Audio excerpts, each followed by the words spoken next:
How can you find joy in a joyless place except by realizing that you are not there?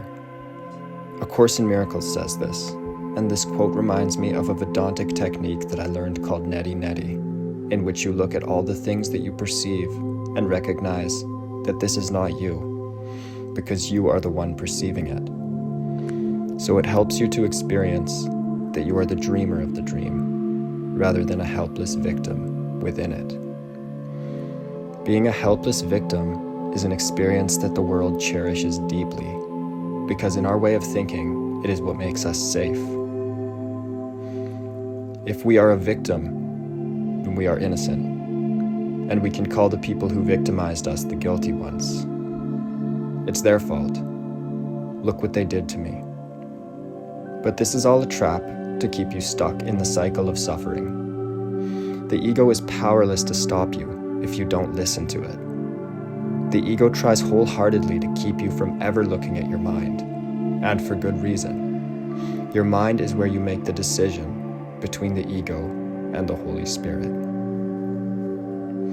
The ego acts as if it is a stage magician. It distracts you from the real trick by telling you to focus on something else.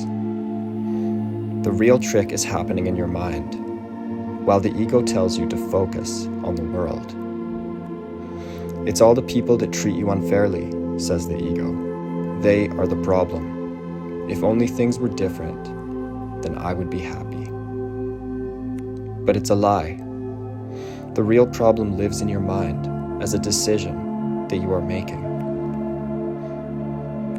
The Course says about the beginning of the universe, into eternity where all is one, there crept a tiny mad idea at which the Son of God remembered not to laugh.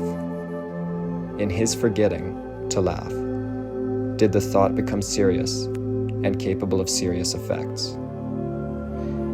And as you can see from that section, the problem was not the tiny mad idea. The problem was forgetting to laugh, or taking it seriously. So what I'm saying here is that the ego doesn't have any power, because it is an illusion, but you make it real and give it power by taking it seriously. That is why the ego's entire defense plan is to keep you out of your mind, where you can make another choice. We made the whole world in order to escape the mind.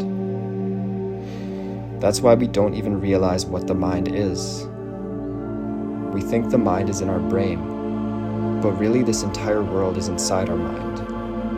But we have created it in a way which makes it appear as if we are a character within it. All of that is to stay out of our mind, because the answer becomes very simple once we realize that we have a choice. And choices are made in your mind, not in the world. The Course says, "Be lifted up, and from a higher place look down upon it. From there will your perspective be quite different. Here in the midst of it, it does seem real. Here you have chosen to be a part of it. Here murder is your choice. Yet from above, the choice is miracles instead of murder. And the perspective coming from this choice shows you the battle is not real and easily escaped. Bodies may battle, but the clash of forms is meaningless, and it is over when you realize it never was begun. How can a battle be perceived as nothingness when you engage in it? How can the truth of miracles be recognized if murder is your choice? So you can see why you cannot find joy in a joyless place, except by realizing you are not there. Forgiveness makes the ego and the world unserious. It is a process of removing your belief in guilt. The Course says, the guiltless mind cannot suffer. So that's why A Course in Miracles is all about forgiveness. Because forgiveness removes guilt, which is the cause of suffering. If you remove the cause, its effects also vanish. When you turn off a lamp, the light ceases to exist. When you remove guilt, suffering ceases to exist. When you remove your belief in a nightmare, it becomes a dream. It no longer seems scary.